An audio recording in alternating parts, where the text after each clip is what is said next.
Our assessment is that, of course, if there are concerns regarding the security situation in the Northern Atlantics, we have to discuss these problems and these issues in the framework of NATO. And of course, if the American president is looking would threats come from Russian or Chinese vessels or submarines here in the region, we can of course find together answers to that. But please, in the NATO framework, the future of Greenland has to be decided by the people of Greenland, and it's a question which the Kingdom of Denmark has to answer.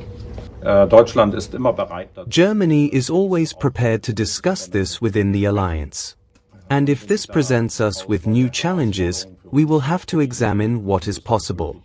Of course, the opinion of my colleague Boris Pistorius will also be of crucial importance in this regard.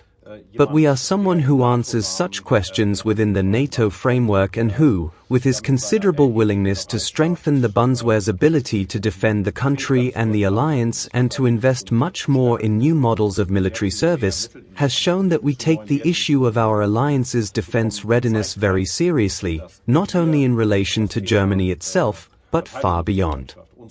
NATO is the appropriate forum for discussions.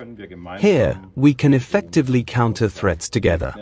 That is precisely what makes NATO so strong, as does a strong partner such as Iceland.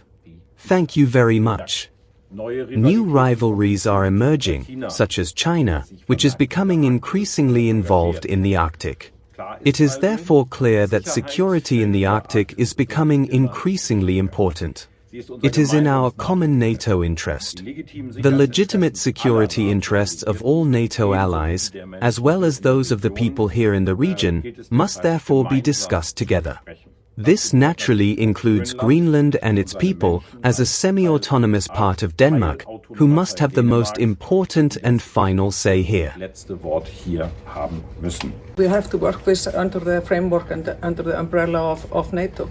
Are we frightened about being the next on the schedule? No, I wouldn't assume so, because not yet at least, because if you look at our relationship to the US and the Canada as well, but mainly to the US, we have this defense agreement with the US since '51, and actually since we are here situated in the previous base, air base from naval base from the US, which was withdrawn 2006, and since then I would describe our relationship and cooperation with the US as excellent, and it has been frank, it has been transparent, and it has been growing stronger and stronger with every year. And it's vital both for Europe but also for the US and Canada that these nations stick together when we are facing the biggest threat still is Russia, is still some things coming from China, but we are seeing that and witnessing that Russia is mapping up with Iran and North Korea as well. So I want to see us holding and sticking together, not dividing each other.